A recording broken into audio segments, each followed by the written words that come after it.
penataran yang menghabiskan biaya miliaran itu, melahirkan pejabat-pejabat korup.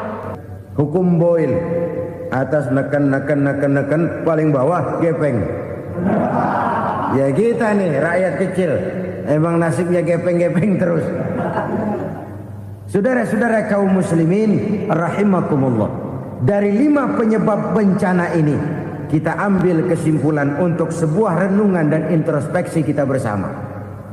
Pertama, mengingkari janji, padahal janji itu yang lebih tinggi nilainya adalah di hadapan Allah Subhanahu wa taala. Baik wakil-wakil rakyat di parlemen maupun pemimpin-pemimpin rakyat di dalam kabinet, apabila memangku suatu jabatan, selalu mereka mengawali dengan sumpah, dan sumpah itu dimulai dengan demi Allah. Sadarkah kita pada saat itu kita ucapkan bahwa kita sudah mempertaruhkan Allah untuk jabatan yang kita pegang? Kita sudah mempertaruhkan nama Allah untuk posisi yang dipercayakan kepada kita. Sadarkah kita bahwa menyia-nyiakan itu satu dosa yang sangat besar, yang tidak hanya kepada Allah tetapi juga kepada rakyat yang kita wakili, kepada rakyat yang kita pimpin. Saudara-saudara kaum muslimin rahimakumullah, kita menyaksikan peristiwa-peristiwa yang memilukan dan memalukan. PHK terjadi di mana-mana, pengangguran meningkat, harga-harga membumbung tinggi, daya beli rakyat semakin lemah. Sementara di bidang politik, kejadian-kejadian memberikan indikasi bahwa persatuan dan kesatuan kita sebagai bangsa dewasa ini tengah berada dalam ujian yang berat. Pada jumpa kita kali ini, tanpa bermaksud untuk mencari kambing hitam dari bencana yang kita hadapi, saya ingin menyampaikan sebuah hadis yang diriwayatkan oleh Imam At-Tabarani dari Ibnu Abbas, bahwa Rasulullah sallallahu alaihi wasallam bersabda, khamsun bi khamsin, ada 5 perkara yang dapat menimbulkan 5 macam bencana. Mari kita renungi hadis ini satu demi satu sebagai bahan introspeksi buat kita semua dalam menghadapi bencana yang tengah berlaku sekarang ini.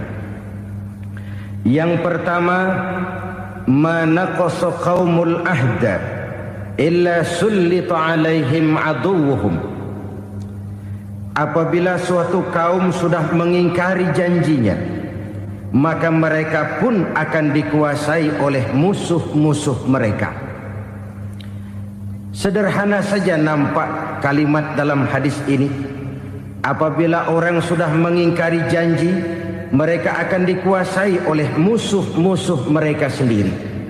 Dan musuh kita yang paling utama saat ini adalah kemiskinan dan kebodohan. Kenapa itu terjadi? Karena kita mengingkari janji kita sendiri.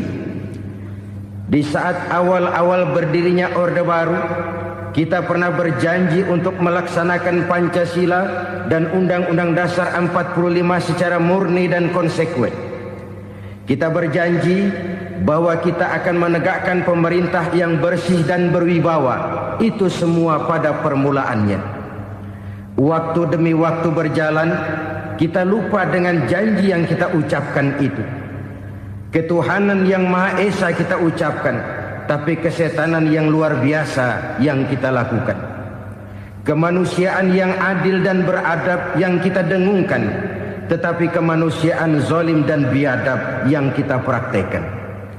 Sederhana saja saudara, hampir setiap pejabat pada posisi-posisi kunci, di awal-awal ia memangku jabatan itu, biasanya ia mengucapkan sumpah dengan lafaz demi Allah, bahwa dalam melaksanakan jabatan ini saya tidak akan menerima hadiah atau pemberian dalam bentuk apapun.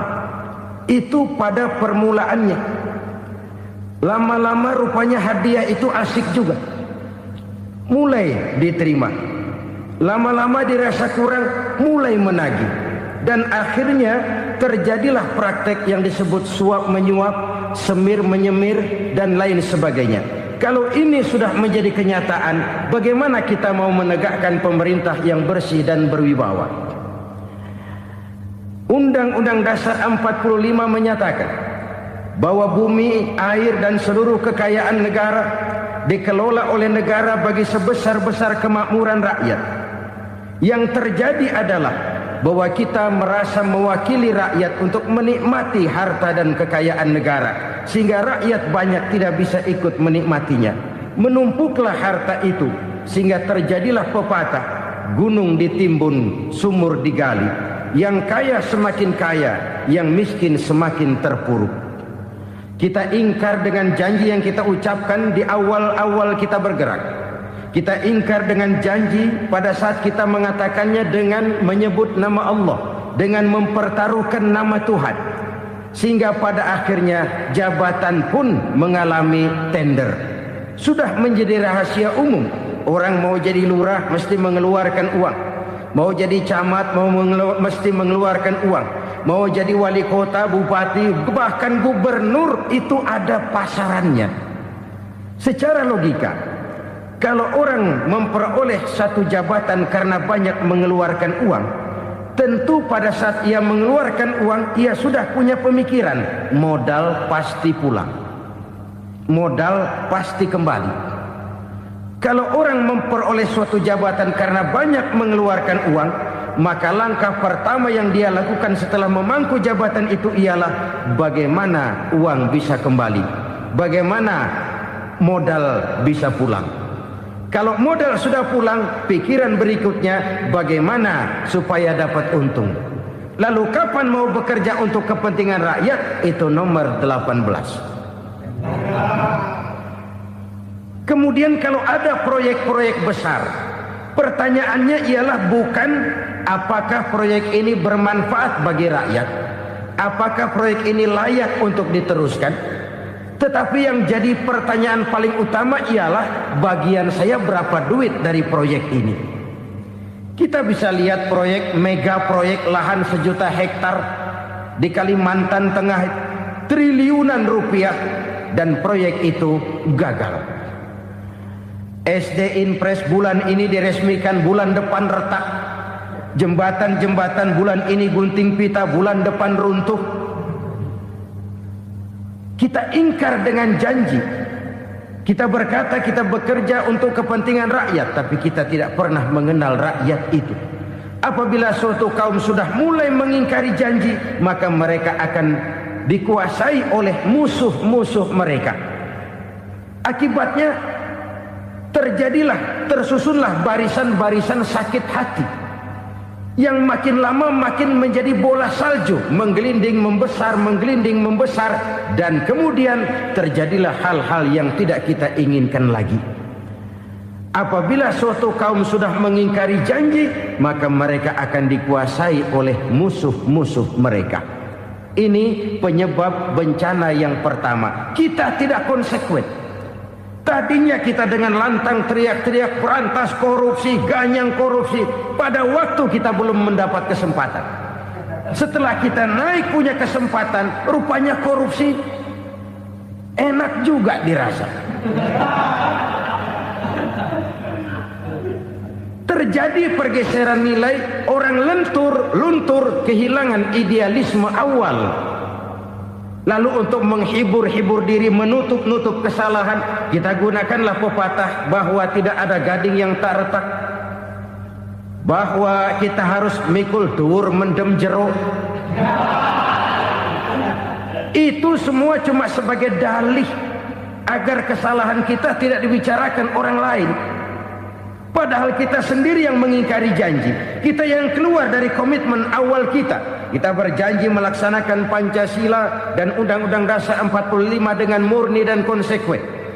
Kita berjanji untuk menegakkan pemerintah yang bersih dan berwibawa. Namun dalam kenyataannya itu tidak kita laksanakan dengan sebagaimana mestinya. Kita bergeser, kita mengalami proses degradasi, peluncuran nilai, dan akhirnya terbentuklah barisan-barisan sakit hati yang semakin lama semakin membesar itu. Kita harus introspeksi. Memang kalau zaman sedang susah, biasanya kambing hitam laris, tukang kompor gentayangan. Itu dari dulu selalu mencari kambing hitam. Karena itu kita tidak bicara orang, kita tidak bicara siapa yang salah, kita bicara sistem, dan sistem itu bisa mengena siapa saja. Kalau orang sudah mulai mengingkari janji, bergeser dari komitmen awal, itu sudah mulai ia mengalami proses peluncuran, proses degradasi. Ini penyebab yang pertama. Kita tidak lagi konsekuen bahwa bumi, air, sumber daya alam adalah milik negara, dikuasai oleh negara, digunakan bagi sebesar-besar kemakmuran rakyat. Ternyata rakyat yang makmur itu tidak merupakan gambaran yang menyeluruh dari rakyat kita. Undang-undang dasar kita menganut ekonomi kekeluargaan, tapi yang kita praktekkan adalah ekonomi keluarga. Kalau bukan keluarga nggak dapat proyek. Kalau bukan keluarga nggak dapat macam-macam. Kekeluargaan kita rubah menjadi keluarga. Timbullah penyakit nepotisme. Kita bergeser, kita ingkari janji, dan kita anggap kita atasnamakan rakyat. Rakyat cuma sekedar jadi address, rakyat cuma sekedar jadi alamat, tetapi kehidupan mereka tidak banyak berubah dan tidak banyak terangkat. Kaum muslimin rahimakumullah, ini penyakit yang pertama, penyebab bencana yang pertama. Yang kedua kata Nabi, wa ma hakamu bighairi ma anzalallah. Apabila hukum yang diterapkan sudah tidak lagi bersumber dari hukum Allah, illa fasha fihimul faqru, maka akan bertebaranlah kemiskinan di mana-mana. Ini artinya apa? Apabila hukum tinggal sebuah stempel, apabila hukum sudah diatur menurut kepentingan, apabila hukum sudah tidak lagi ditegakkan secara adil, maka kemiskinan merambah di mana-mana. Hukum diatur menurut selera orang yang sedang berkuasa, maka yang benar bisa jadi salah, yang salah bisa jadi benar. Hukum dalam kenyataan hidup berlaku seperti pisau. Pisau itu kan saudara lihat, yang namanya pisau dimanapun itu tajamnya ke bawah, ke atas tumpul. Kalau hukum itu, kalau untuk rakyat, hukum itu tajam bukan main, cepat sekali dilaksanakan. Tapi giliran menengah ke atas, yang gedean dikit berbuat salah, hukum tumpul. Hukum pura-pura tidak dengar. Akibatnya terluka rasa keadilan rakyat. Satu kasus rakyat diam, dua kasus rakyat diam, tiga kasus rakyat diam. Kasus terakumulasi di hati rakyat. Luka rasa keadilan, dan itu menjadi sumber bencana. Penjarahan, kita tidak setuju itu. Tapi kita harus melihat kausalnya. Itu kan tidak berdiri sendiri. Itu kan karena terlukanya rasa keadilan rakyat. Melihat kesempatan ini tidak merata. Kalau rakyat ini yang ngajukan kredit ke bank, walaupun jumlahnya cuma jutaan, ratusan ribu, susahnya 17 setan. Tapi ada orang-orang tertentu yang agunannya palsu, jaminannya palsu, bawa kata belece, bukan cuma miliaran, triliunan kredit bisa keluar. Terluka rasa keadilan, hilangnya kesempatan. Rakyat cuma dapat kesempitan, jarang dapat kesempatan. Dari lukanya rasa keadilan ini, memang ya entah lipstik, entah basa-basi, dibentuklah tim ini, dibentuklah badan pengawas ini, dibentuklah tim ini. Kalau membentur tahu, hancur tahu. Tapi kalau tim yang dibentuk membentur karang, bukan karangnya yang hancur biasanya, timnya yang bubar. Kenapa? Yang dibentur batu karang yang sangat keras. Kita main-main dengan hukum. Kita tidak konsekuen dengan hukum. Luka rasa keadilan dan itu terakumulasi. Edi Tamsil, rakyat tahu, terakumulasi. Menguap begitu saja. Kasus-kasus lain rakyat tahu, menguap begitu saja. Ketidakadilan terakumulasi, mengendap di hati rakyat, menunggu ledakan. Pada saat sumbu meledak, rakyat tidak bisa dibendung lagi. Oke, kita tidak setuju dengan penjarahan, tapi jangan melihat itu sebagai peristiwa yang berdiri sendiri. Kenapa itu terjadi? Kausalnya kenapa? Oke, kita tidak setuju memang, tapi yang dijarah oleh rakyat kan memang cuma untuk perut. Yang dijarahkan beras, yang dijarahkan televisi, yang dijarahkan kulkas yang masih bisa dihitung, yang memang real untuk kebutuhan rakyat. Penjara berdasi kepala botak yang menguras uang rakyat habis-habisan, enak saja melenggang dalam kehidupan ini. Makin terluka rasa keadilan rakyat. Apabila hukum yang diterapkan sudah menyimpang dari keadilan yang diajarkan Allah, fasyafihimul fakru, bertebaranlah kemiskinan. Aneh, memalukan, memilukan. Sebuah negara agraris yang katanya pulaunya hijau royo-royo, gemari palau jenawi toto tentem kertora harjo, yang tahun 93 pernah mendapat penghargaan dari FAO, Badan Pangan Sedunia, sebagai negara yang berhasil dalam swasembada pangan. Sekarang ini kita terpaksa betul beli beras dari Vietnam, beli beras ke Kamboja, beli kedelai dari Kamboja. Kenapa? Lahan sawah kita habis ditanami pabrik. Teknologi kita, teknologi loncatan yang non-applied, tidak terpakai oleh kita. Lantas lahan yang tidak bisa kita tanami, kita paksakan lahan-lahan gambut menjadi tanah pertanian yang subur dengan biaya triliunan, dan kita gagal. Kita cari jarum dan kapak hilang. Kita mau jadi negara industri dengan loncatan teknologi yang maju, kita lupakan pola pijak kita sebagai negara agraris, dan akhirnya kita kecolongan. Lihatlah dewasa ini. Rakyat kita antri sembako di mana-mana. Di sebuah negara agraris. Ketidakadilan melahirkan kemiskinan. Kemiskinan moral dan kemiskinan material. Kemiskinan moral, rakyat nggak percaya lagi sama pejabat.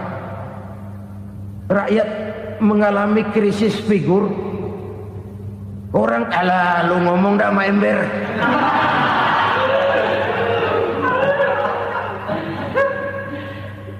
Penataran yang menghabiskan biaya miliaran itu melahirkan pejabat-pejabat korup.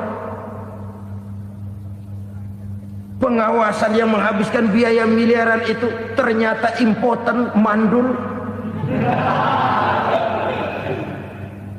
Kemiskinan moral.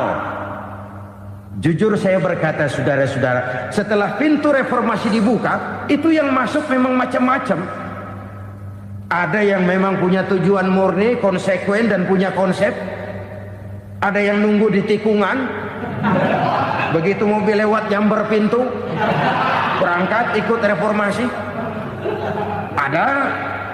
Ada yang memanfaatkan momentum, mumpung untuk nyampein unek-unek, ngerti nggak, pokoknya ngomong.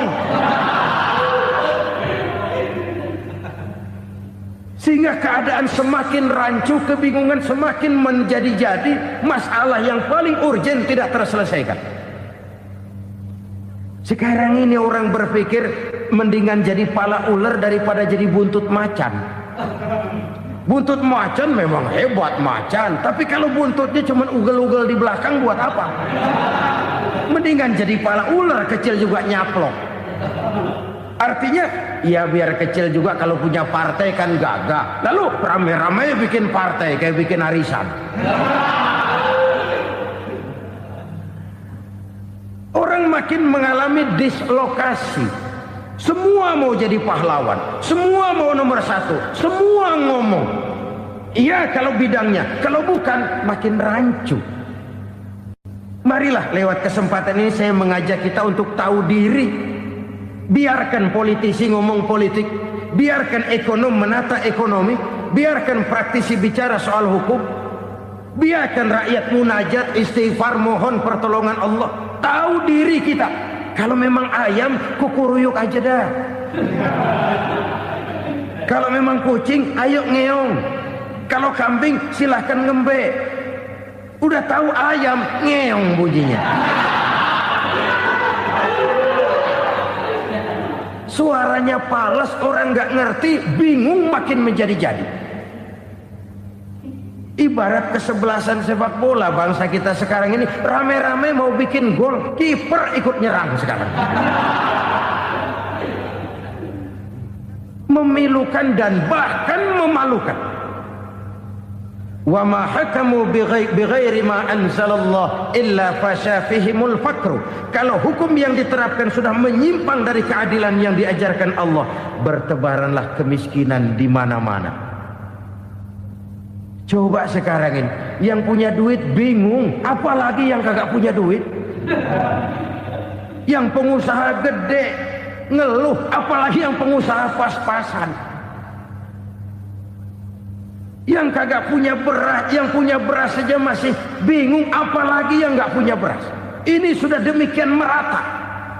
Dulu kita kagum mendengar konglomerat kelas buadah, kelas-kelas yang seakan-akan cuma ada dalam khayalan mereka, punya kekayaan miliaran dolar, triliunan. Sudahlah, seolah-olah nggak terjangkau sama kita. Weh, ternyata yang gede-gede itu juga gede utangnya. Dan rontok satu demi satu. Ternyata rakyat selama ini cuma dialamatkan, cuma dijadikan address. Rakyat yang tidak banyak ngerti persoalan ini harus menanggung hidup ini begini berat, harus menanggung beban hidup ini begini tinggi. Daya beli semakin lemah, semakin terpuruk dan terpuruk, sedang keadaan belum juga banyak berubah. Yang hutang sama luar negeri itu kan bukan rakyat kecil, Ciano. Yang banyak nyimpen dolar juga kan Ciano. Rakyat kecil bocah kampung mah jangankan nyimpen dolar, ngelihat juga tumben. Kemana kita mesti bercermin?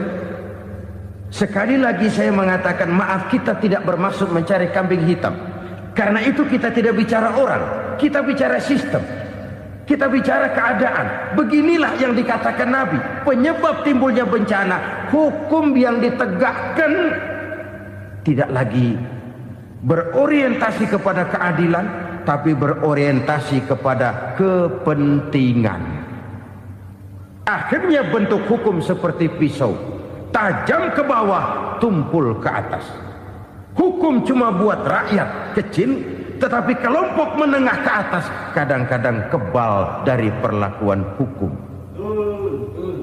Maka bertebaranlah kemiskinan. Iya, kemiskinan moral berupa lukanya rasa keadilan. Kalau rasa keadilan terluka, orang kan nunggu kesempatan, saudara. Iya, dia nggak bisa ngomong. Iya, dia nggak sanggup action. Iya, dia nggak bisa tunjuk rasa, tapi hatinya kan, kapan ada kesempatan, kapan ada waktu, tunggu. Hatinya mesti begitu. Sehingga begitu ada kesempatan, terjadilah hal-hal yang tidak terhindarkan. Dan itu ekses, bukan reformasi. Jangan seperti sebuah dialog saya dengan seorang abang beca. Saya bertanya, bang, ya, abang tahu nggak reformasi? Tahu. Ustadz, apa? Pembakaran. Terus penjarahan. Lalu perkosaan. Itu reformasi. Itu yang saya lihat. Nah, itu yang dia lihat. Saya tentu tidak menyalahkan abang beca kita, karena memang itu yang dia lihat dan sejauh itu wawasannya. Tapi ini indikasi bahwa banyak rakyat kita yang belum bisa menggunakan kebebasan secara bertanggung jawab. Padahal kebebasan tanpa tanggung jawab tirani. Sebuah contoh gampang-gampangan. Saya beli radio, saya setel di kamar saya, lalu saya bilang, ini radio gue. Yang beli gue, pakai duit gue setel di kamar gue, sekeras-kerasnya, gak ada urusan sama orang lain. Itu kata saya. Tetapi tetangga saya sebelah rumah kan boleh juga ngomong begitu. Kata tetangga saya, ini mata gue, yang ngantuk gue tidur di kamar gue. Kenapa suara radio lu nyampe kemari? Artinya apa ini? Kebebasan saya nyetel radio dibatasi oleh kebebasan tetangga saya yang mau tidur. Tidak ada kebebasan mutlak. Kebebasan mutlak tanpa tanggung jawab kembali akan melahirkan tirani, kembali akan melahirkan pemaksaan kehendak. Dan itu lagi-lagi bukan demokrasi. Saudara-saudara kaum muslimin rahimakumullah. Ini penyakit yang kedua, lukanya rasa keadilan, terutama di kalangan rakyat kecil. Itu mengendap menjadi akumulasi dan menunggu giliran kapan bisa dimuntahkan. Dengan kata lain, rakyatnya udah banyak banget makan yang perutnya jadi enak, nyelam. Kapan nunggu muntahnya? Udah begini banyak akumulasi yang mereka pendam di perut ini, sehingga ketika terjadi kesempatan itu sudah tidak terkendalikan lagi. Kita out of control. Saya tidak mentolerir sikap-sikap kekerasan. Bahkan saya lebih cenderung bahwa kalau di rumah kita banyak tikusnya saja racuni, jangan rumah dibakar. Bahwa ada korupsi, iya. Ada kolusi, memang. Ada nepotisme, tentu. Tetapi tikusnya saja racuni. Jangan rumah dibakar. Masa mau ngusir tikus bakar rumah? Tikusnya lari, tikusnya selamat, rumahnya ewes-ewes.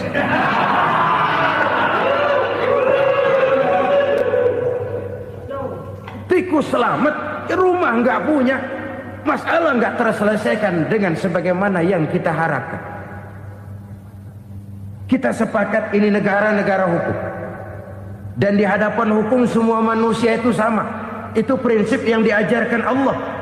Al-musawat bainan nas fi takalifil ahkam. Semua manusia sama dalam berhadapan dekat dengan hukum Allah Subhanahu wa taala. Kalau hukum sudah pandang bulu, itu jelas yang enak yang banyak bulunya. Siapa yang banyak bulunya? Monyet. Kalau hukum pandang bulu, monyet keenakan. Saudara-saudara kaum muslimin rahimakumullah, introspeksi. Mari kita bercermin bagaimana perjalanan hukum selama ini. Kalau introspeksi ini kita temukan, lalu ada upaya untuk memperbaiki diri. Jangan menggunakan tak ada gading yang tak retak, mikul duwur mendem jero untuk menutup-nutupi kesalahan orang. Padahal kesalahan itu sedemikian besar. Padahal rakyat kita tiap hari antri sembako. Ada yang sehari sekali makan, ada yang makan sudah bercampur tiwul, ada yang nasi sudah dicampur pisang, balik jadi orok lagi. Macam-macam upaya rakyat untuk menangsal perut ini. Lalu rakyat ditenang-tenangkan, lebih baik puasa Senin Kemis sambil menghadapi krisis ekonomi. Kenapa rakyat yang disuruh puasa? Kenapa bukan pejabatnya yang puasa lebih dulu untuk kemakmuran rakyat? Kalau rakyat yang memang perutnya udah gepeng disuruh puasa, makin krempeng perutnya. Artinya pejabat harus punya sense of politik. Ya, tidak, puasa itu kan tidak cuma Senin Kemis saja. Puasa itu puasa perasaan, puasa menghargai perasaan yang sedang kondisi yang sedang dihadapi oleh rakyat. Bagaimana rakyat yang tengah antri sembako melihat pejabatnya lewat dengan mobil yang harganya sampai 1 miliar. Oh, inilah pemimpin saya. Luka lagi rasa keadilannya. Kita tidak tenggang rasa. Puasa dalam artian itu pun akan menolong menegakkan semangat kebersamaan, membentuk semangat kebersamaan.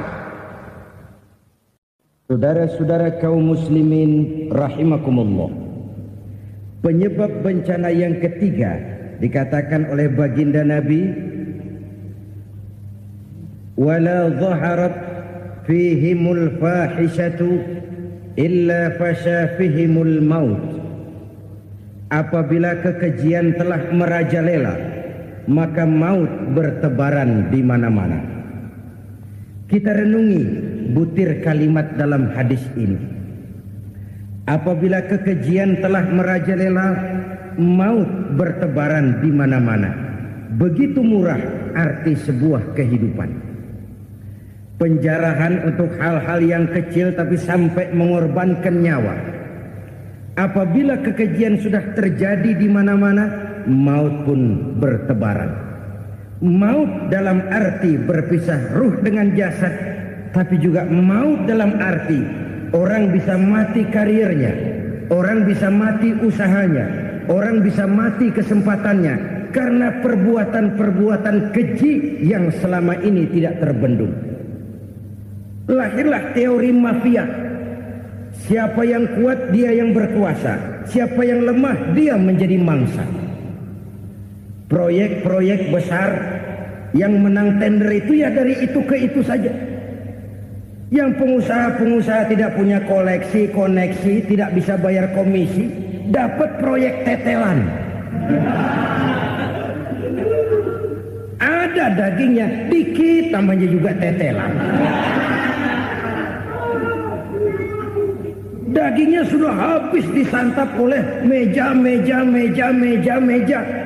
Sekian puluh meja dilalui, sekian puluh amplop dikeluarkan. Sehingga yang akhirnya ya tinggal tetelan itu tadi. Maka kualitas pekerjaan pun sudah bukan lagi jadi masalah.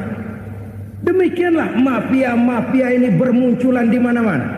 Di pengadilan terkenal mafia pengadilan. Hukum bisa dibeli, hukum bisa dipesan menurut kebutuhan sponsor. Mafia peradilan, mafia politik, mafia ekonomi, bahkan mafia agama yang menggunakan agama sebagai kedok, menggunakan agama sebagai dalih, menggunakan agama sebagai topeng untuk melancarkan maksud-maksud politiknya pun tidak tertutup kemungkinan. Apabila kekejian telah merajalela, maut bertebaran di mana-mana. Korupsi, kolusi, nepotisme itu bagian dari kekejian. Kita selama ini kalau mendengar maksiat, itu yang terbayang cuma judi, mabuk, zina. Iya itu maksiat. Tapi korupsi, kolusi, nepotisme itu juga maksiat dalam bentuk lain.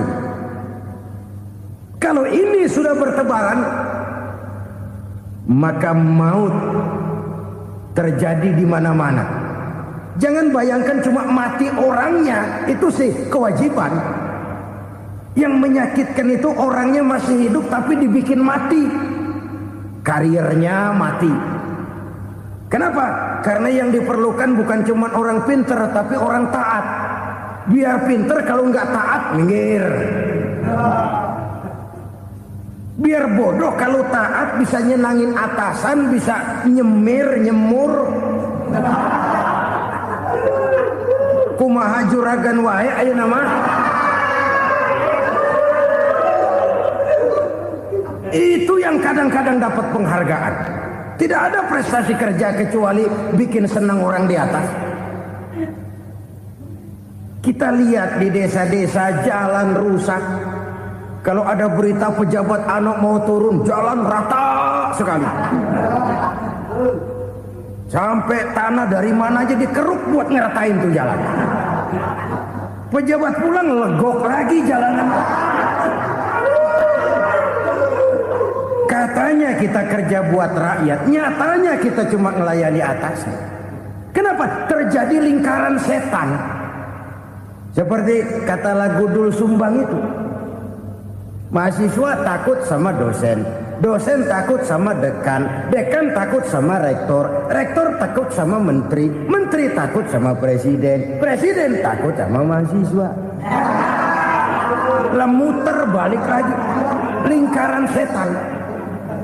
Lingkaran setan. Saudara-saudara kaum muslimin rahimakumullah. Kekejian yang merajalela, praktek-praktek mafia yang tertuang dalam kehidupan sehari-hari menyebabkan orang mati karirnya, jasad masih hidup, karir mati, itu menyakitkan. Mati bisnisnya. Rakyat kecil pernah senang ketika cengkeh booming, harganya bagus, rakyat banyak yang pergi haji. Lalu mau ditata, lahir tata niaga cengkeh, malah amburadul. Harga cengkeh jatuh, petani cengkeh kecil menjerit. Siapa yang untung? Segelintir orang. Masihkah kita pakai atas nama rakyat untuk kepentingan nasional? Padahal yang nyanyi cuma segelintir orang. Masihkah kita mau bohongi rakyat ini dengan mobil nasional tapi bikinan Korea? Masihkah kita mau bermain verbalisme, bermain kata? Ini sebuah masa lalu yang tidak perlu terulang lagi untuk masa-masa yang akan datang. Kekejian merajalela, orang mati karir. Bisa mati usaha, mati bisnis. Usahanya maju, dirangkul, hancur. Usahanya maju, dipukul, hancur, tenggelam. Bahkan yang memilukan dan memalukan badan-badan usaha milik negara itu dikebiri sedemikian rupa sehingga tidak menghasilkan hal-hal yang bermanfaat buat negara. Saudara-saudara kaum muslimin rahimakumullah, kalau nafsu yang sudah mengatur itu semua, maka kekejian pun merajalela. Orang sudah pakai teori mafia, yang kuat dia yang menang, yang kuat dia yang berkuasa, yang lemah silakan minggir di sudut-sudut kehidupan. Kalau kekejian seperti ini merajalela, maut bertebaran di mana-mana. Banyak orang mati karirnya, banyak orang mati usahanya, banyak orang mati imajinasinya. Sekarang ini dalam dunia seni yang banyak karyawan seni, bukan seniman. Seniman itu kan dilahirkan. Lain seniman, lain karyawan seni. Sekarang yang banyak karyawan seni, bukan seniman. Mati karir, mati imajinasi, mati improvisasi. Sehingga kehidupan persis sinetron. Sinetron itu yang kita lihat rumah mewah, yang kita lihat rumah bagus. Gak pernah kita lihat di sinetron kita ini rakyat antri sembako. Kita dijejali hal-hal yang indah, yang wah, yang membuat kita tenggelam dalam gaya hidup instan, tenggelam dalam gaya hidup wah. Kita lupa dengan realitas keseharian di tengah-tengah masyarakat kita. Lahirlah kelompok-kelompok selebritis, dibesarkan oleh berbagai media. Selebritis pilek aja masuk koran, pilek.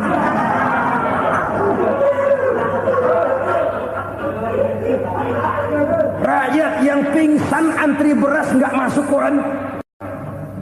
Rakyat yang semaput antri minyak nggak masuk koran. Selebritis panok masuk koran.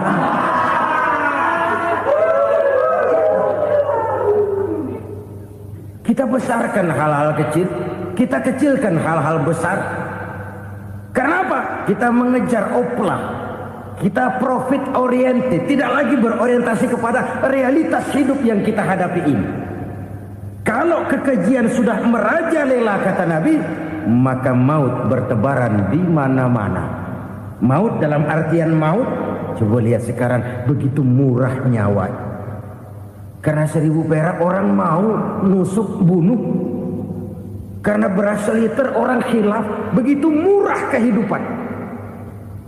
Tapi kekejian dalam bentuk korupsi, kolusi, nepotisme, kekejian dalam bentuk itu mematikan karir, mematikan bisnis, mematikan imajinasi, mematikan kreativitas. Itu juga maut dalam bentuk lain akibat kekejaman lain. Ini penyebab yang ketiga. Yang keempat, penyebab bencana menurut baginda Rasul, wala tuffiful mikyala illa muni'un nabat. Apabila timbangan sudah dicurangi, maka tercegahlah tumbuh-tumbuhan. Apabila timbangan sudah mulai curang, maka terjadilah musim paceklik.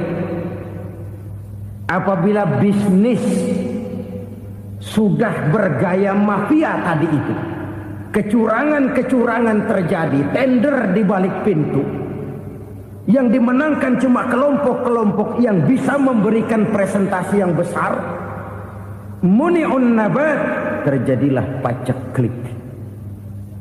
Paceklik, panen gagal, wereng ya wereng, kemarau panjang, it's okay, air sulit, iya, tetapi kan semua itu ada yang ngatur. Kemarau ada yang ngatur, belalang itu ada yang ngatur, air itu juga ada yang ngatur. Yang ngatur itu yang serba maha. Kalau ia murka melihat kecurangan timbangan, Allah itu kalau murka kan gampang saja, tinggal komandoin balang, lang, hancurin tuh sawah. Konvoy belalang, konvoy. Allah tinggal ngutik angin El Nino, mampir lo ke Indonesia. Hujan gak turun-turun, kemarau panjang. Jadi kalau musim kemarau kan namanya anginnya El Nino. Kalau musim hujan anginnya namanya La Nina. Cakep namanya, kejem orangnya. Saudara lihat Cina sekarang sedang kena La Nina, banjir besar, ribuan orang meninggal. Dia mah ribuan mati kagak berasa, rakyatnya miliaran. Bangladesh lagi ngalami La Nina, India lagi ngalami La Nina. Angin, hujan, kemarau, belalang itu kan ada yang ngendaliin. Kuncinya bukan di belalangnya, kuncinya bukan di peredaran matahari berputar, kuncinya di atas yang mengatur semua itu. Kalau timbangan sudah mulai curang, pengusaha sudah nggak mau jujur, apa nggak bikin perut jadi mual. Begitu rakyat antri sembako pingsan nggak dapat beras, sementara beras ditumpuk-tumpuk sampai membusuk. Kemana hati nuraninya? Kemana akal pikirannya? Kemana mereka yang berbuat atas nama rakyat tapi melihat rakyat susah tidak tergerak hatinya? Apabila timbangan sudah mulai dicurangi, bisnis sudah mulai melenceng, maka terjadilah paceklik. Sebuah negara yang berhasil dalam swasembada pangan, lalu sekarang menjadi negara yang rakyatnya antri untuk memperoleh kebutuhan pangan. Saudara-saudara kaum muslimin rahimakumullah, ini intinya adalah kecurangan. Kalau kecurangan sudah terjadi di mana-mana, dan ini milik siapa saja, bukan soal tempat, bukan soal jabatan, soal manusianya, SDM-nya. Kecurangan tidak cuma terjadi di kantor, di masjid bisa terjadi kecurangan.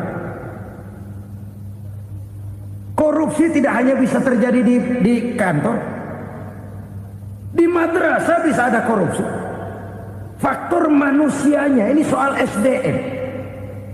Kecurangan yang besar tentu besar lagi kerugiannya.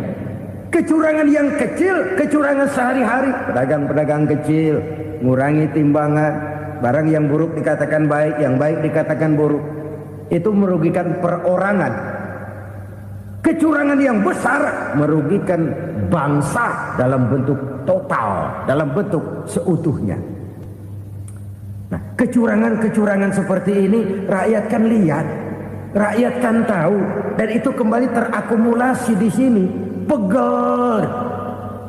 Dan jangan lupa, rakyat yang nggak ngomong itu, rakyat yang nggak bersuara itu, batinnya menjerit, jeritannya menggoncang aras, dan itu didengar Allah. Yadullah fauqal jamaah, kata Nabi, tangan Tuhan di atas orang banyak.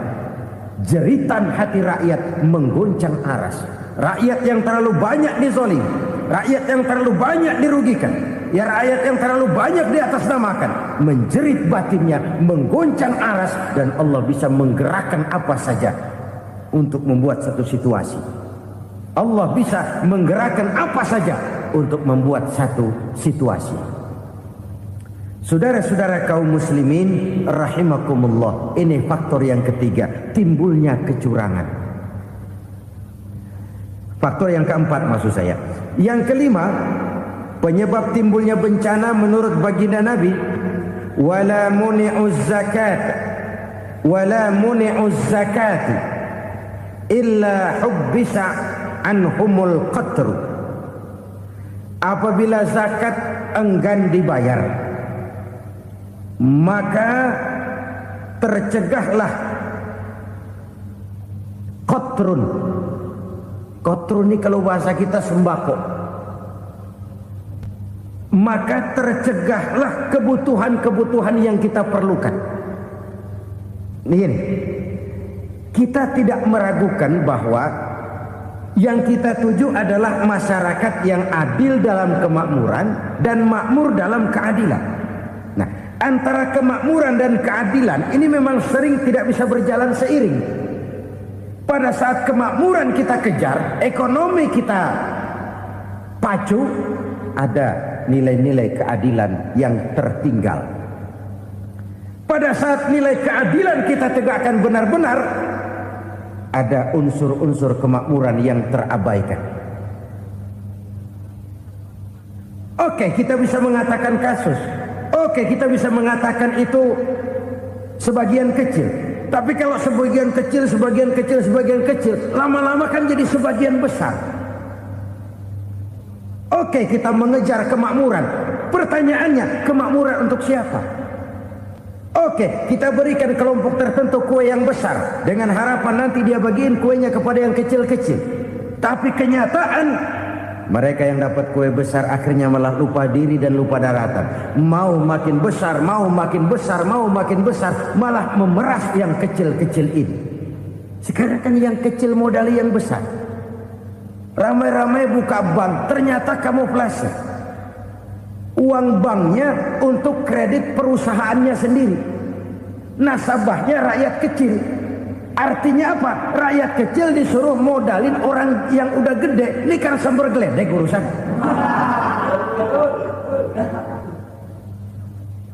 Ini kan permainan apa lagi? Rakyat kecil suruh modali yang gede. Nasabahnya rakyat kecil, kumpulkan uangnya di bank, kucurkan kredit kepada perusahaannya sendiri. Bukankah itu rakyat kecil suruh modali yang gede? Sudah begitu kejamkah kita untuk meraih keuntungan dengan mengorbankan orang kecil ini? Sudah tidak bicara lagi kah nurani kita melihat penderitaan orang yang semakin susah ini? Kalau zakat enggan dibayar, padahal zakat 2,5% saja, 2,5% saja. Kalau itu pun enggan, kalau zakat saja enggan, bagaimana pula yang namanya sedekah, bagaimana pula yang namanya infak, bagaimana pula yang namanya santunan, bantuan. Kadang-kadang lipstick nyumbang si nyumbang, cuman nyolongnya lebih gede. Ini namanya sumbangan lipstick. Buat lipstick itu kan buat ngumpetin bibir pucat. Itu fungsi utama lipstick. Buat ngumpetin korupsinya, nyumbang kegiatan-kegiatan sosial. Tapi yang dia korup lebih gede dari yang dia sumbangin. Lipstick kamuflase. Nepu kata anak sekarang.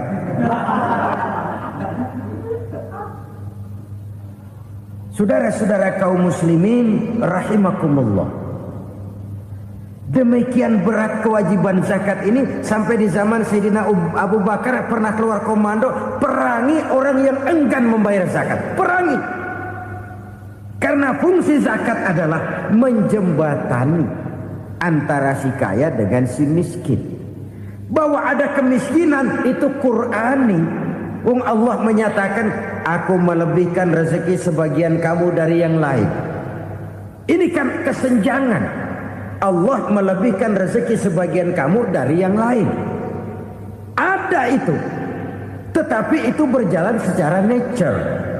Nah, Kalau direkayasa, yang kaya semakin kaya, yang miskin semakin terpuruk, yang sudah besar dapat proyek besar, yang kecil dapat tetelan. Ini kan rekayasa namanya. Kesenjangan yang direkayasa ini yang kita harus kikis.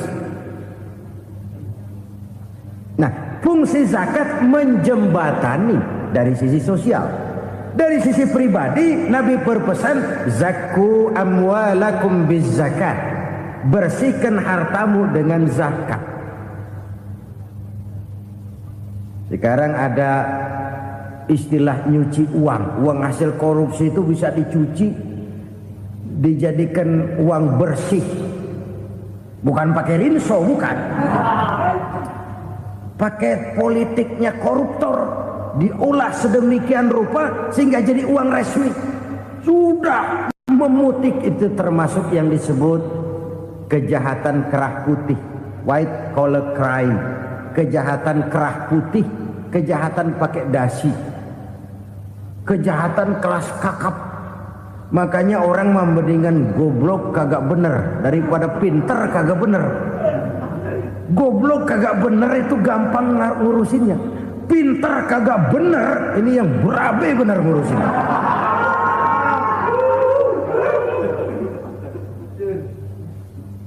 Kita bukan cuma perlu orang pinter kok di zaman sekarang. Kita perlu orang-orang benar, yang punya komitmen, yang sesuai kata dan perbuatan, yang bisa merasakan apa yang dirasakan oleh rakyat, yang punya sense of politik yang tinggi, yang peka, yang penuh keterbukaan, yang punya wawasan dan pandangan jauh ke depan. Dari sisi pribadi, zakat itu membersihkan harta kita. Ya, dia tercampur dengan yang subuhat, dia bahkan mungkin tercampur dengan sedikit-sedikit yang haram. Itu zakku amwalakum biz zakat. Bersihkan hartamu dengan zakat itu. Pada sisi sosial ia menjembatani, pada sisi pribadi ia membersihkan harta kita. Karena itu kalau kita minta berdoa minta rezeki, syarat rezeki itu halalan thayyiban wasi'an. Nggak pernah kurang dari 3 itu. Halal, bagus, banyak. Halal, bagus, tapi sedikit, susah ngaturnya. Halal, banyak, tapi kurang bagus. Buat apaan? Bagus, banyak, tapi haram. Enggak ada artinya. Sebab kata Imamul Ghazali, kalau kau terlalu suka memakan makanan yang haram, dikunyah masuk ke dalam perut besar, digiling oleh perut besar, menghasilkan energi, menggerakkan sel-sel pembuluh saraf, kau juga akan cenderung berpikir yang haram. Kalau sudah cenderung berpikir yang haram, perbuatan pun akan mengarah kepada perbuatan-perbuatan yang haram. Dulu waktu kelompok Jimbaran 200 konglomerat Indonesia kumpul dihimbau supaya sekian persen kasih pengusaha-pengusaha lemah. Itu kan cuma sekedar belas kasihan, tidak banyak menolong keadaan. Dan bukan itu yang diperlukan pengusaha-pengusaha kecil. Yang diperlukan adalah berikan kami kesempatan seperti mereka dapat kesempatan. Berikan kami peluang seperti mereka juga dikasih peluang. Kalau cuma dikasih 100 juta, 200 juta hari ini, usaha kami nggak ada prospeknya, peluang kagak ada, kan sama juga bohong. Diceburin ke kali, disuruh berenang, tangan diikat, mendingan mampusin ketahuan. Ayo berenang, berlomba, tangan diikat, kaki diikat. Sama saja nyuruh mati. Jadi jangan kasih ikannya, kasih kailnya. Yang diperlukan pengusaha kecil menengah ke bawah itu bukan cuma sekedar belas kasih dari konglomerat-konglomerat besar. Berikan kami peluang seperti mereka juga dapat peluang. Berikan kami kesempatan seperti mereka dapat kesempatan. Berikan kami kredit dengan kemudahan seperti mereka juga kalau minta kredit begitu mudahnya. Menciptakan peluang dan kesempatan, pemerataan. Bukan menciptakan manusia Indonesia dengan standar ekonomi yang sama, semua rumahnya harus sama, semua punya mobil. Itu sih kebersamaan bebek. Bebek, coba lihat bebek, satu ngalor semua, satu ngidul semua. Kebersamaan bukan itu. Kebersamaan adalah menciptakan peluang. Kalau yang kaya bisa semakin kaya, kenapa yang miskin tidak bisa ikut naik jadi sedikit kaya? Kalau pengusaha yang sudah kuat bisa bertambah menjadi kuat dengan proyek mega proyek, kenapa yang menengah tidak bisa ikut menjadi kuat? Dan kenapa kekejian itu merajalela? Kita dengar lewat berita-berita PLN tekor, PLN hutang. Kenapa? Dia beli listrik dari swasta yang belinya lebih mahal daripada penjualannya. Artinya dia beli itu listrik dari perusahaan listrik swasta, dia jual kepada rakyat lagi. Harga jualnya lebih murah daripada dia beli kepada swasta. Kenapa? Ada tekanan lagi tuh. Biasa siklus lagi. Hukum Boyle. Atas neken, paling bawah gepeng. Ya kita nih rakyat kecil, emang nasibnya gepeng terus. Saudara-saudara kaum muslimin rahimakumullah, dari 5 penyebab bencana ini kita ambil kesimpulan untuk sebuah renungan dan introspeksi kita bersama. Pertama, mengingkari janji, padahal janji itu yang lebih tinggi nilainya adalah di hadapan Allah Subhanahu wa taala.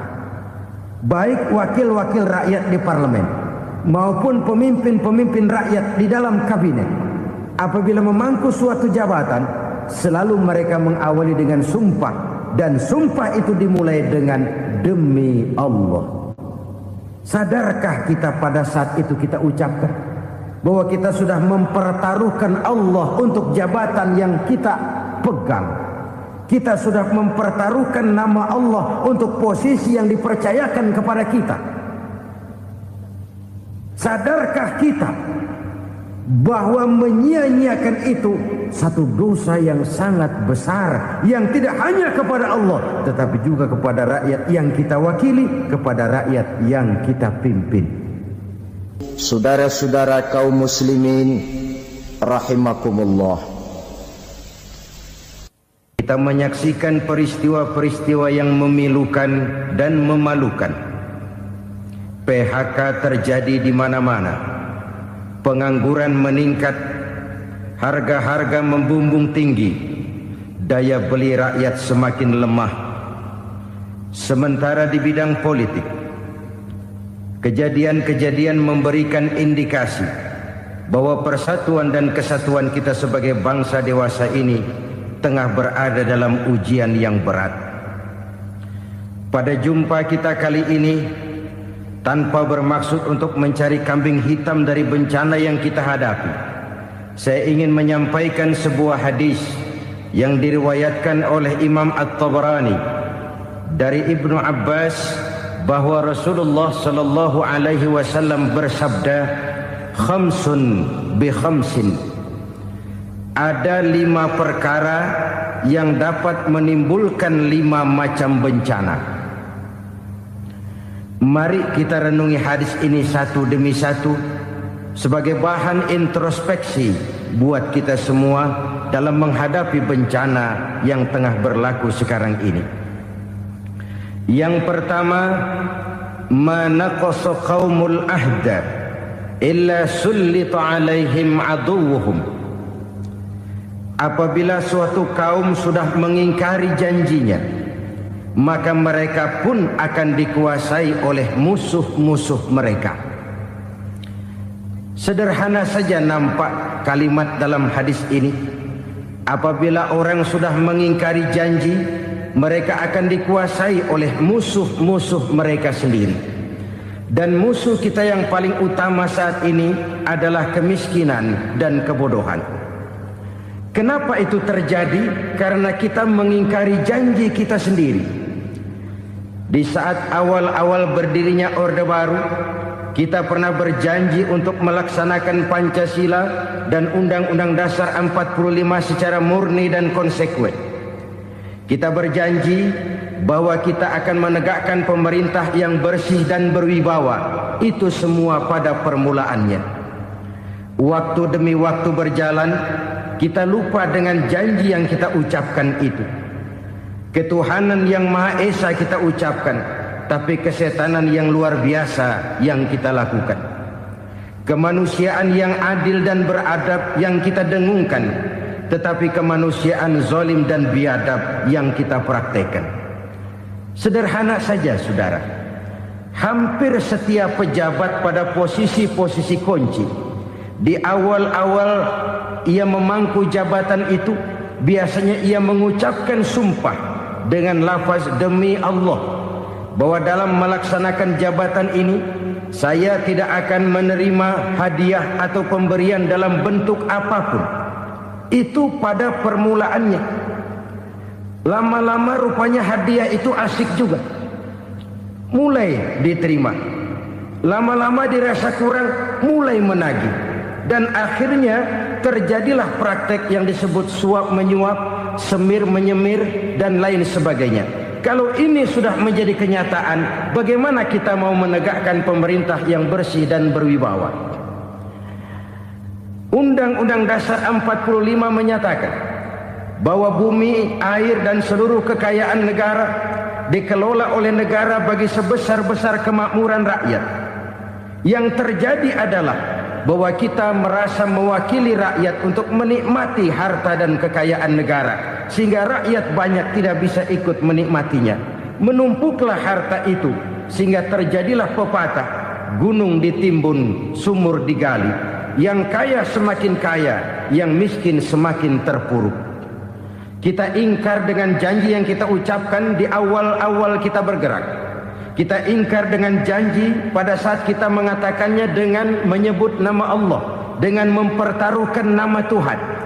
Sehingga pada akhirnya jabatan pun mengalami tender. Sudah menjadi rahasia umum.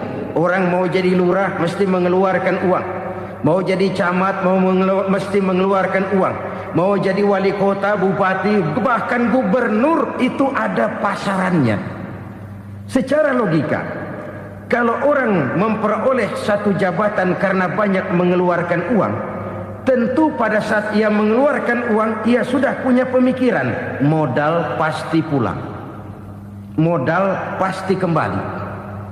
Kalau orang memperoleh suatu jabatan karena banyak mengeluarkan uang, maka langkah pertama yang dia lakukan setelah memangku jabatan itu ialah bagaimana uang bisa kembali, bagaimana modal bisa pulang. Kalau modal sudah pulang, pikiran berikutnya bagaimana supaya dapat untung. Lalu kapan mau bekerja untuk kepentingan rakyat? Itu nomor 18. Kemudian kalau ada proyek-proyek besar, pertanyaannya ialah bukan apakah proyek ini bermanfaat bagi rakyat, apakah proyek ini layak untuk diteruskan, tetapi yang jadi pertanyaan paling utama ialah bagian saya berapa duit dari proyek ini. Kita bisa lihat proyek, mega proyek lahan 1 juta hektar di Kalimantan Tengah, triliunan rupiah, dan proyek itu gagal. SD Impres bulan ini diresmikan, bulan depan retak. Jembatan-jembatan bulan ini gunting pita, bulan depan runtuh. Kita ingkar dengan janji. Kita berkata kita bekerja untuk kepentingan rakyat, tapi kita tidak pernah mengenal rakyat itu.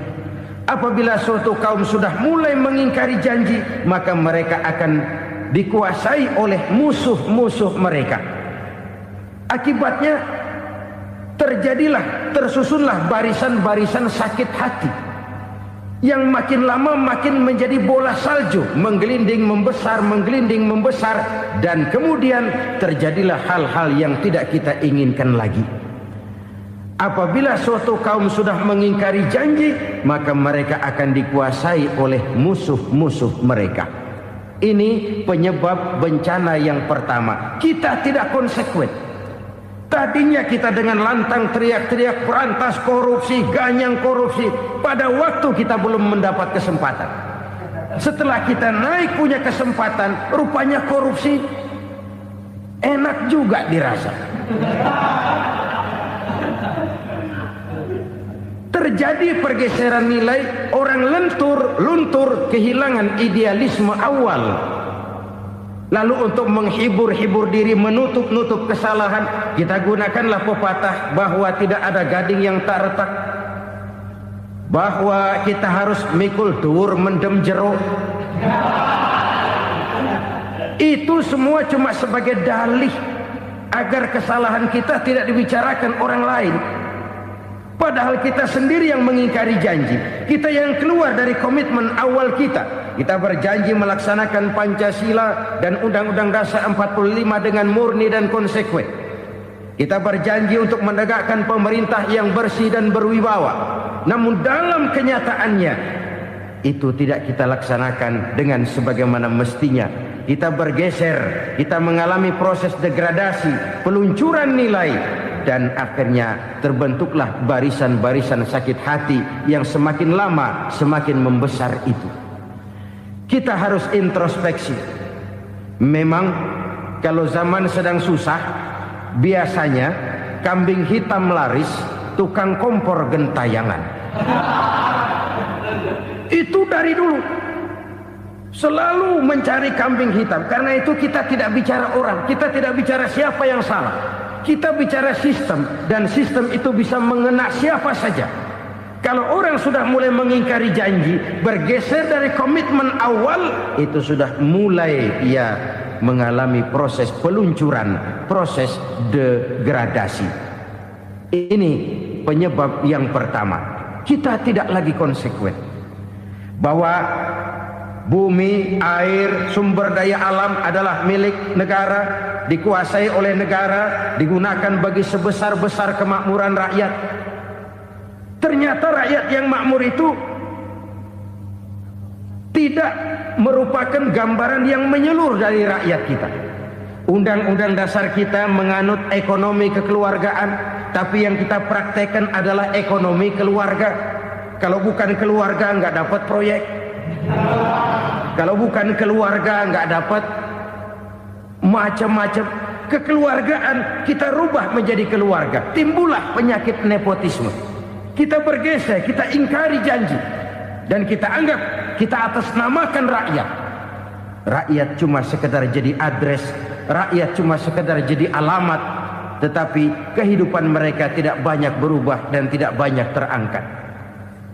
Kaum muslimin rahimakumullah, ini penyakit yang pertama, penyebab bencana yang pertama. Yang kedua kata Nabi, wa ma hakamu bighairi ma anzalallah. Apabila hukum yang diterapkan sudah tidak lagi bersumber dari hukum Allah, illa fasya fihimul faqru, maka akan bertebaranlah kemiskinan di mana-mana. Ini artinya apa? Apabila hukum tinggal sebuah stempel, apabila hukum sudah diatur menurut kepentingan, apabila hukum sudah tidak lagi ditegakkan secara adil, maka kemiskinan merambah di mana-mana. Hukum diatur menurut selera orang yang sedang berkuasa, maka yang benar bisa jadi salah, yang salah bisa jadi benar. Hukum dalam kenyataan hidup berlaku seperti pisau. Pisau itu kan saudara lihat, yang namanya pisau dimanapun itu tajamnya ke bawah, ke atas tumpul. Kalau hukum itu, kalau untuk rakyat, hukum itu tajam bukan main, cepat sekali dilaksanakan. Tapi giliran menengah ke atas, yang gedean dikit berbuat salah, hukum tumpul.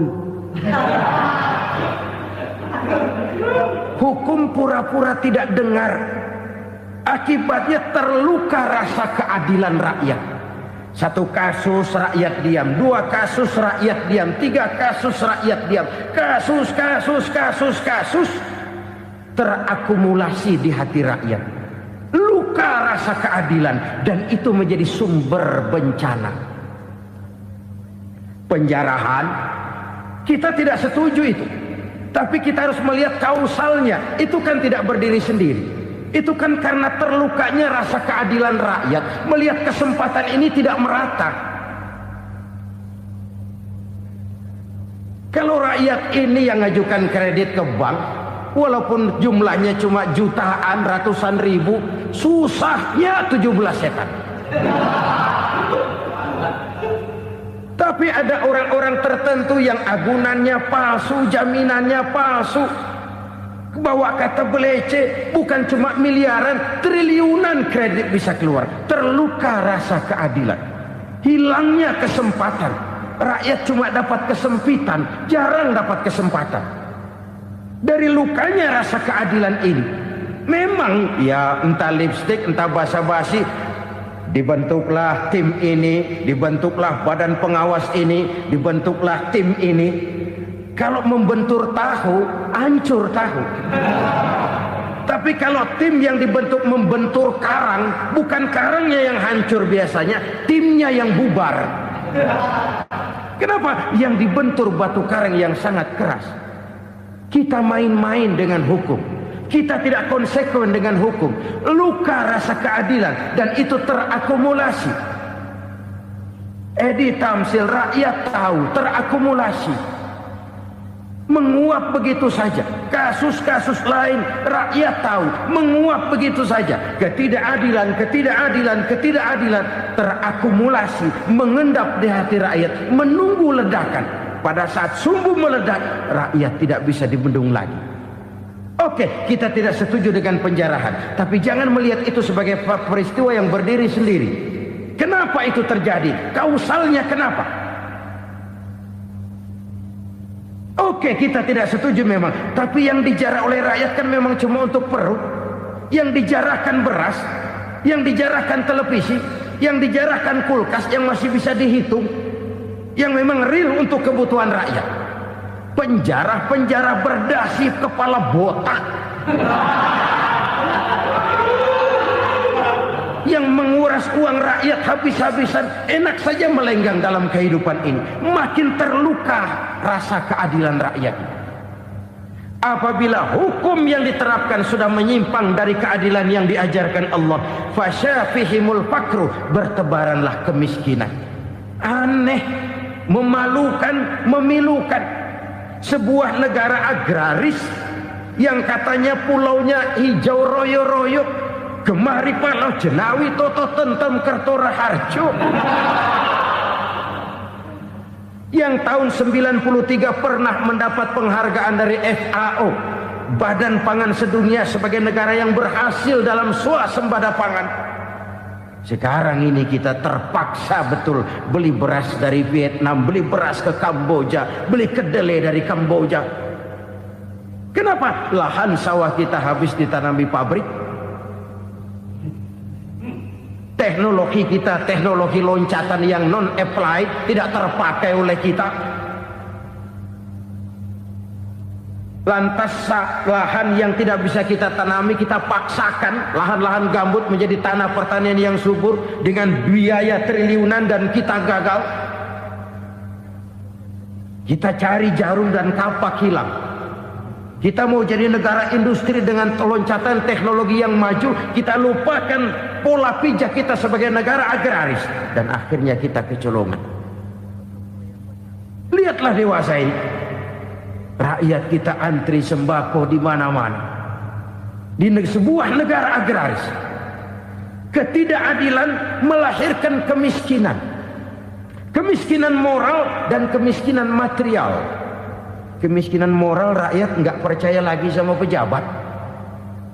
Rakyat mengalami krisis figur. Orang, alah lu ngomong dah sama ember.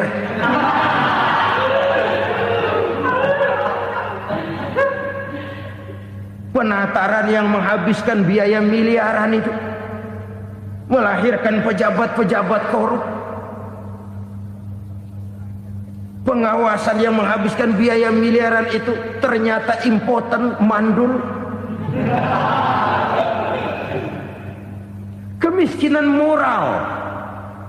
Jujur saya berkata, saudara-saudara, setelah pintu reformasi dibuka, itu yang masuk memang macam-macam. Ada yang memang punya tujuan murni, konsekuen, dan punya konsep. Ada yang nunggu di tikungan, begitu mobil lewat nyamber pintu, berangkat ikut reformasi. Ada. Ada yang memanfaatkan momentum mumpung untuk nyampein unek-unek, ngerti nggak, pokoknya ngomong. Sehingga keadaan semakin rancu, kebingungan semakin menjadi-jadi, masalah yang paling urgen tidak terselesaikan. Sekarang ini orang berpikir mendingan jadi pala ular daripada jadi buntut macan. Buntut macan memang hebat macan, tapi kalau buntutnya cuma ugel-ugel di belakang buat apa? Mendingan jadi pala ular, kecil juga nyaplok. Artinya ya biar kecil juga kalau punya partai kan gagah. Lalu rame-rame bikin partai kayak bikin arisan.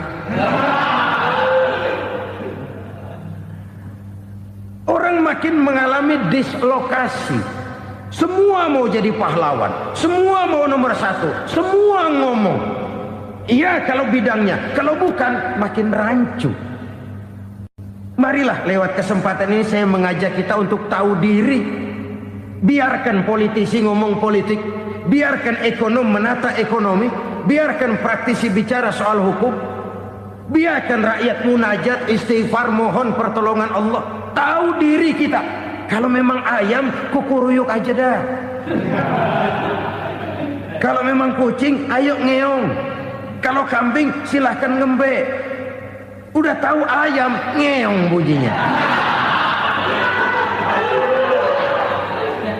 Suaranya palas, orang nggak ngerti, bingung, makin menjadi-jadi. Ibarat kesebelasan sepak bola bangsa kita sekarang ini, rame-rame mau bikin gol, kiper ikut nyerang sekarang. Memilukan dan bahkan memalukan. Wa ma hakamu bighairi ma anzalallah illa fasha fihimul fakru. Kalau hukum yang diterapkan sudah menyimpang dari keadilan yang diajarkan Allah, bertebaranlah kemiskinan di mana-mana. Coba sekarang ini yang punya duit bingung, apalagi yang kagak punya duit. Yang pengusaha gede ngeluh, apalagi yang pengusaha pas-pasan. Yang kagak punya beras, yang punya beras saja masih bingung, apalagi yang nggak punya beras. Ini sudah demikian merata. Dulu kita kagum mendengar konglomerat kelas buadak, kelas-kelas yang seakan-akan cuma ada dalam khayalan mereka, punya kekayaan miliaran dolar, triliunan. Sudahlah, seolah-olah nggak terjangkau sama kita. Weh, ternyata yang gede-gede itu juga gede utangnya. Dan rontok satu demi satu. Ternyata rakyat selama ini cuma dialamatkan, cuma dijadikan address. Rakyat yang tidak banyak ngerti persoalan ini harus menanggung hidup ini begini berat, harus menanggung beban hidup ini begini tinggi. Daya beli semakin lemah, semakin terpuruk dan terpuruk, sedang keadaan belum juga banyak berubah. Yang hutang sama luar negeri itu kan bukan rakyat kecil, Ciano.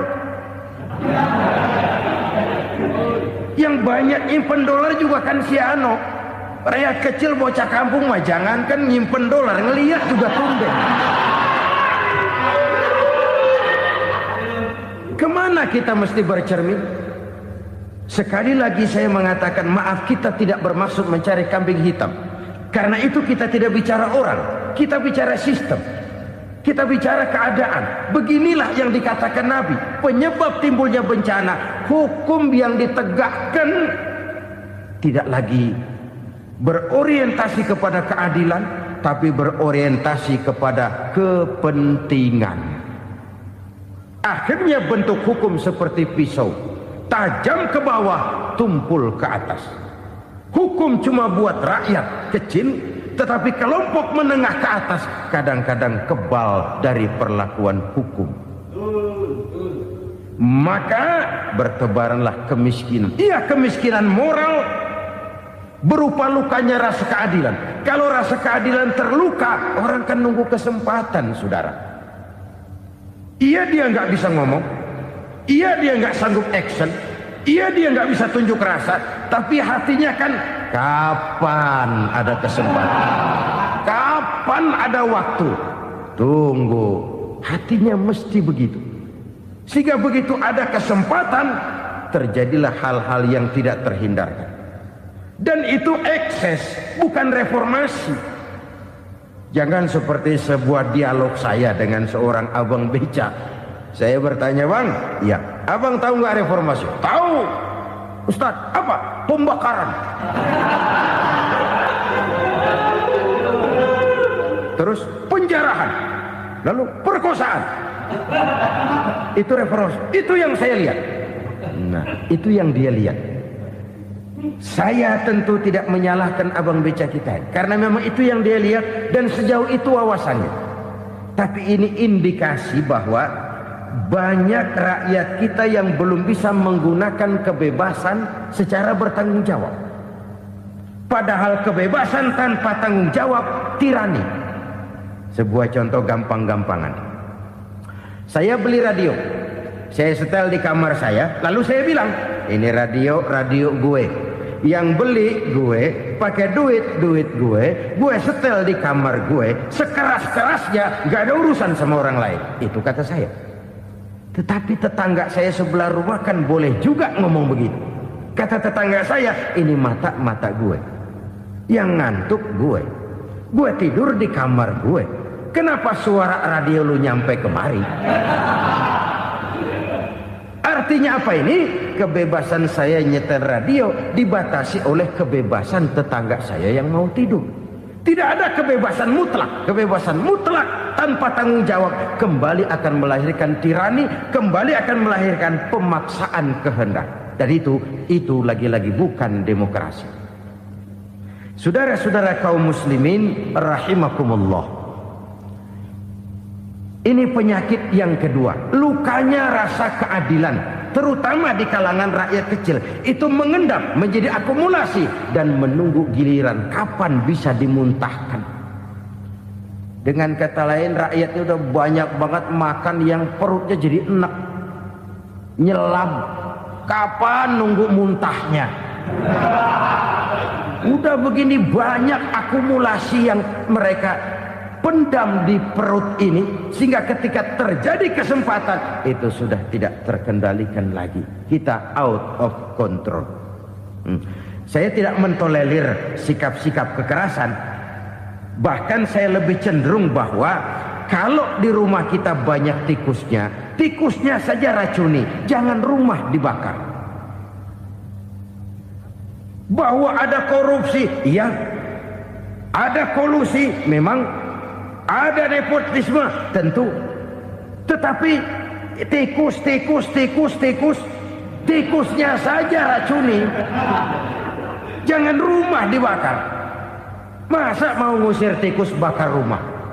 Tikusnya lari, tikusnya selamat, rumahnya ewes-ewes.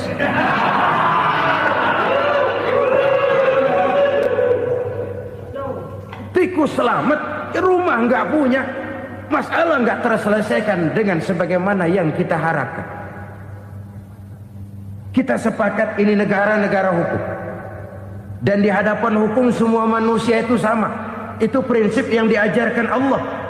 Al-musawat bainan nas fi takalifil ahkam. Semua manusia sama dalam berhadapan dengan hukum Allah Subhanahu wa taala. Kalau hukum sudah pandang bulu, itu jelas yang enak yang banyak bulunya. Siapa yang banyak bulunya? Monyet.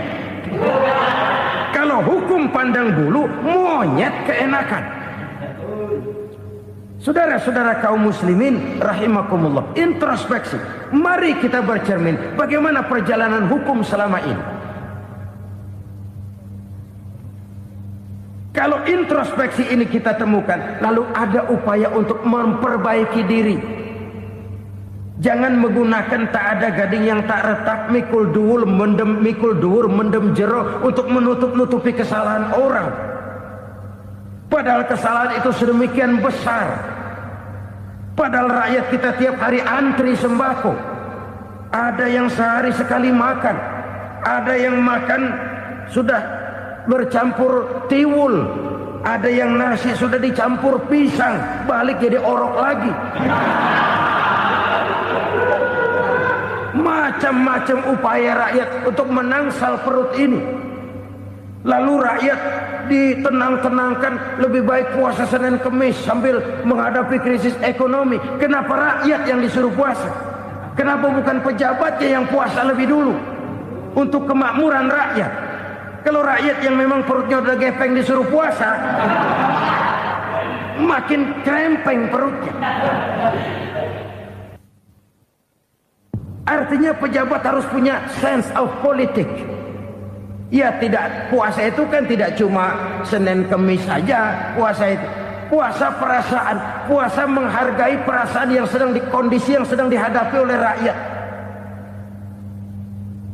Bagaimana rakyat yang tengah antri sembako melihat pejabatnya lewat dengan mobil yang harganya sampai 1 miliar. Oh, inilah pemimpin saya.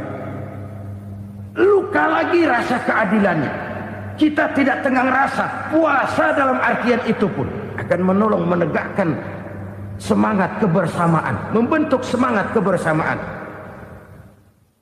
Saudara-saudara kaum muslimin rahimakumullah, penyebab bencana yang ketiga dikatakan oleh baginda Nabi, wala dhaharat fihimul fahishatu illa fasha fihimul maut.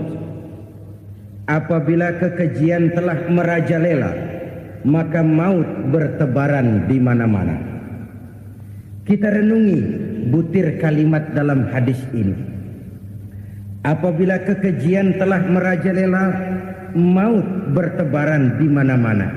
Begitu murah arti sebuah kehidupan.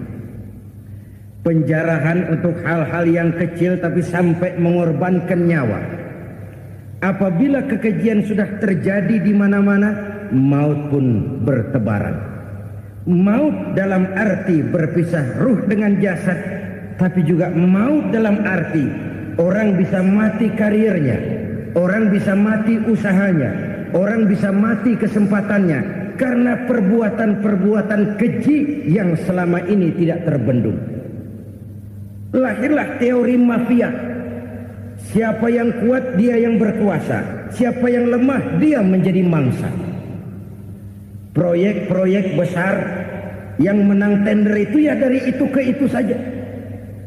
Yang pengusaha-pengusaha tidak punya koneksi, tidak bisa bayar komisi, dapat proyek tetelan. Ada dagingnya, dikit namanya juga tetelan. Dagingnya sudah habis disantap oleh meja. Sekian puluh meja dilalui, sekian puluh amplop dikeluarkan. Sehingga yang akhirnya ya tinggal tetelan itu tadi. Maka kualitas pekerjaan pun sudah bukan lagi jadi masalah. Demikianlah mafia-mafia ini bermunculan di mana-mana. Di pengadilan terkenal mafia pengadilan. Hukum bisa dibeli, hukum bisa dipesan menurut kebutuhan sponsor. Mafia peradilan, mafia politik, mafia ekonomi, bahkan mafia agama yang menggunakan agama sebagai kedok, menggunakan agama sebagai dalih, menggunakan agama sebagai topeng untuk melancarkan maksud-maksud politiknya pun tidak tertutup kemungkinan. Apabila kekejian telah merajalela, maut bertebaran di mana-mana. Korupsi, kolusi, nepotisme itu bagian dari kekejian. Kita selama ini kalau mendengar maksiat, itu yang terbayang cuma judi, mabuk, zina. Iya, itu maksiat. Tapi korupsi, kolusi, nepotisme itu juga maksiat dalam bentuk lain. Kalau ini sudah bertebaran, maka maut terjadi di mana-mana. Jangan bayangkan cuma mati orangnya, itu sih kewajiban. Yang menyakitkan itu orangnya masih hidup tapi dibikin mati. Karirnya mati. Kenapa? Karena yang diperlukan bukan cuma orang pinter tapi orang taat.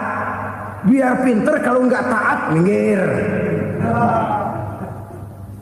Biar bodoh, kalau taat bisa nyenangin atasan, bisa nyemur. Kumaha juragan wae ayeuna mah.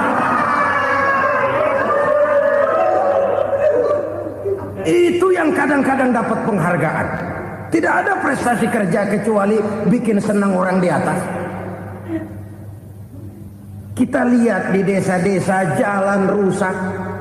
Kalau ada berita pejabat anak mau turun, jalan rata sekali. Sampai tanah dari mana aja dikeruk buat ngeratain tuh jalan. Pejabat pulang legok lagi jalanan.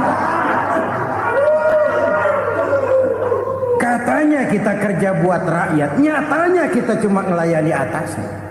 Kenapa? Terjadi lingkaran setan. Seperti kata lagu Dul Sumbang itu. Mahasiswa takut sama dosen, dosen takut sama dekan, dekan takut sama rektor, rektor takut sama menteri, menteri takut sama presiden, presiden takut sama mahasiswa. Muter balik lagi. Lingkaran setan. Lingkaran setan. Saudara-saudara kaum muslimin rahimakumullah, kekejian yang merajalela, praktek-praktek mafia yang tertuang dalam kehidupan sehari-hari menyebabkan orang mati karirnya, jasad masih hidup, karir mati, itu menyakitkan. Mati bisnisnya. Rakyat kecil pernah senang ketika cengkeh booming, harganya bagus, rakyat banyak yang pergi haji. Lalu mau ditata, lahir tata niaga cengkeh, malah amburadul. Harga cengkeh jatuh, petani cengkeh kecil menjerit. Siapa yang untung? Segelintir orang. Masihkah kita pakai atas nama rakyat untuk kepentingan nasional, padahal yang nyanyi cuma segelintir orang? Masihkah kita mau bohongi rakyat ini dengan mobil nasional tapi bikinan Korea? Masihkah kita mau bermain verbalisme, bermain kata? Ini sebuah masa lalu yang tidak perlu terulang lagi untuk masa-masa yang akan datang. Kekejian merajalela, orang mati karir. Bisa mati usaha, mati bisnis. Usahanya maju, dirangkul, hancur. Usahanya maju, dipukul, hancur, tenggelam. Bahkan yang memilukan dan memalukan badan-badan usaha milik negara itu dikebiri sedemikian rupa sehingga tidak menghasilkan hal-hal yang bermanfaat buat negara. Saudara-saudara kaum muslimin rahimakumullah, kalau nafsu yang sudah mengatur itu semua, maka kekejian pun merajalela. Orang sudah pakai teori mafia, yang kuat dia yang menang, yang kuat dia yang berkuasa, yang lemah silakan minggir di sudut-sudut kehidupan. Kalau kekejian seperti ini merajalela, maut bertebaran di mana-mana. Banyak orang mati karirnya, banyak orang mati usahanya, banyak orang mati imajinasinya. Sekarang ini dalam dunia seni yang banyak karyawan seni, bukan seniman. Seniman itu kan dilahirkan, lain seniman, lain karyawan seni. Sekarang yang banyak karyawan seni, bukan seniman. Mati karir, mati imajinasi, mati improvisasi. Sehingga kehidupan persis sinetron. Sinetron itu yang kita lihat rumah mewah, yang kita lihat rumah bagus. Gak pernah kita lihat di sinetron kita ini rakyat antri sembako.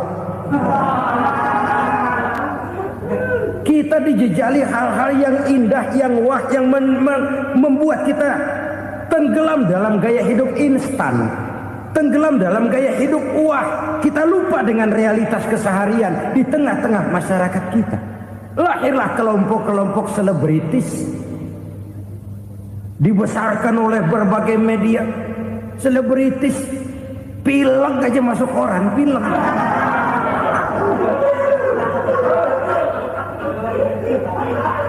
Rakyat yang pingsan antri beras nggak masuk koran. Rakyat yang semaput antri minyak nggak masuk koran. Selebritis panok masuk koran.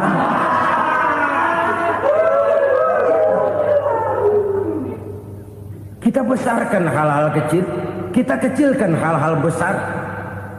Karena apa? kita mengejar oplah, kita profit oriented, tidak lagi berorientasi kepada realitas hidup yang kita hadapi ini. Kalau kekejian sudah merajalela, kata Nabi, maka maut bertebaran di mana-mana.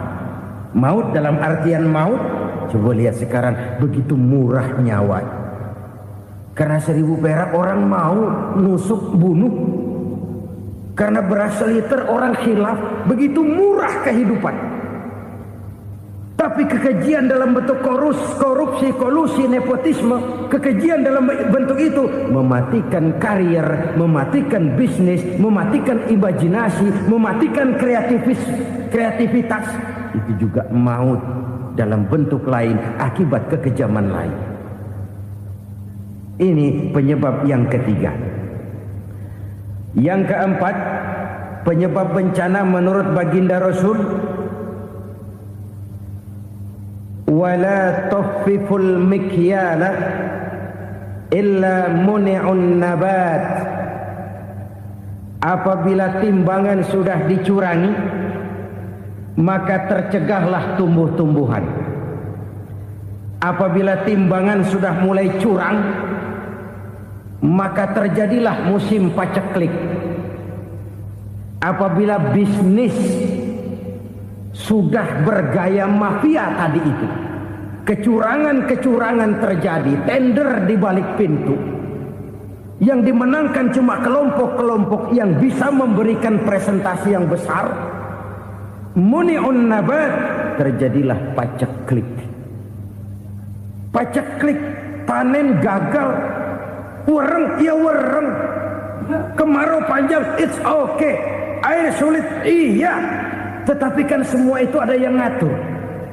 Kemarau ada yang ngatur, belalang itu ada yang ngatur, air itu juga ada yang ngatur. Yang ngatur itu yang serba maha. Kalau ia murka melihat kecurangan timbangan, Allah itu kalau murka kan gampang saja, tinggal komandoin balang, lang, hancurin tuh sawah.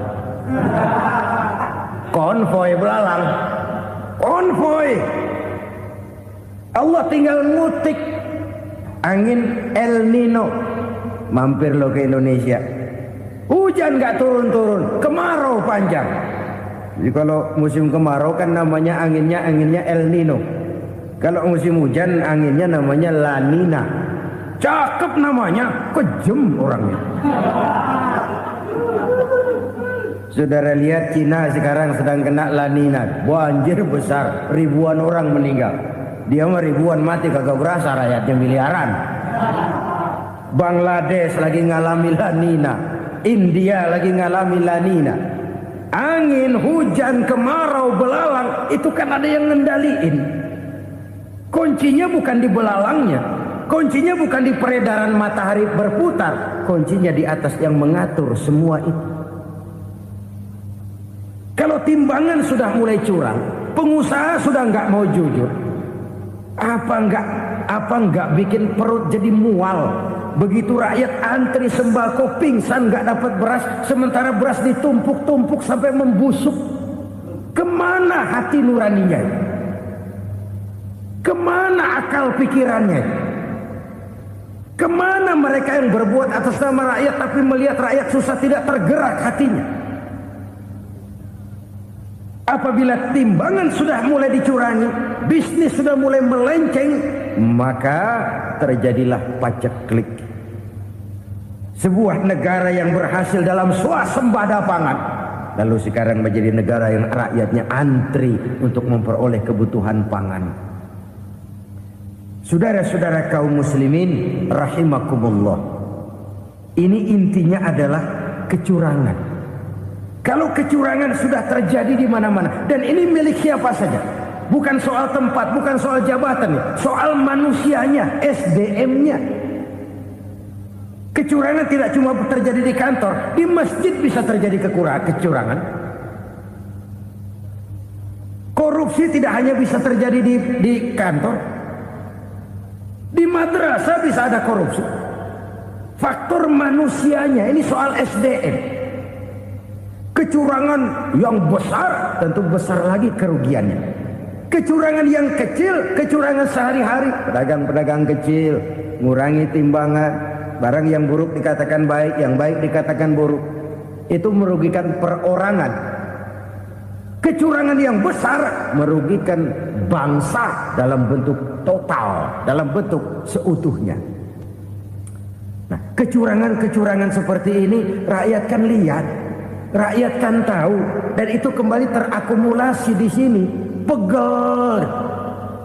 Dan jangan lupa, rakyat yang nggak ngomong itu, rakyat yang nggak bersuara itu, batinnya menjerit, jeritannya menggoncang aras, dan itu didengar Allah. Yadullah fauqal jamaah, kata Nabi. Tangan Tuhan di atas orang banyak. Jeritan hati rakyat menggoncang aras. Rakyat yang terlalu banyak dizolim, rakyat yang terlalu banyak dirugikan, ya rakyat yang terlalu banyak di atas namakan, menjerit batinnya, menggoncang aras, dan Allah bisa menggerakkan apa saja untuk membuat satu situasi. Allah bisa menggerakkan apa saja untuk membuat satu situasi. Saudara-saudara kaum muslimin rahimakumullah, ini faktor yang ketiga, timbulnya kecurangan. Faktor yang keempat maksud saya. Yang kelima, penyebab timbulnya bencana menurut baginda Nabi, wala muni'uz zakat wala muni'uz zakat illa hubbisa anhumul qatr. Apabila zakat enggan dibayar, maka tercegahlah qatrun. Qatrun ini kalau bahasa kita sembako. Maka tercegahlah kebutuhan-kebutuhan yang kita perlukan.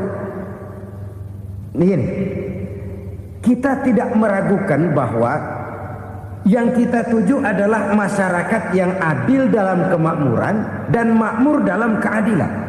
Nah, antara kemakmuran dan keadilan ini memang sering tidak bisa berjalan seiring. Pada saat kemakmuran kita kejar, ekonomi kita pacu, ada nilai-nilai keadilan yang tertinggal. Pada saat nilai keadilan kita tegakkan benar-benar, ada unsur-unsur kemakmuran yang terabaikan. Oke, kita bisa mengatakan kasus. Oke, kita bisa mengatakan itu sebagian kecil. Tapi kalau sebagian kecil, lama-lama kan jadi sebagian besar. Oke, kita mengejar kemakmuran. Pertanyaannya, kemakmuran untuk siapa? Oke, kita berikan kelompok tertentu kue yang besar dengan harapan nanti dia bagiin kuenya kepada yang kecil-kecil. Tapi kenyataan, mereka yang dapat kue besar akhirnya malah lupa diri dan lupa daratan. Mau makin besar, malah memeras yang kecil-kecil ini.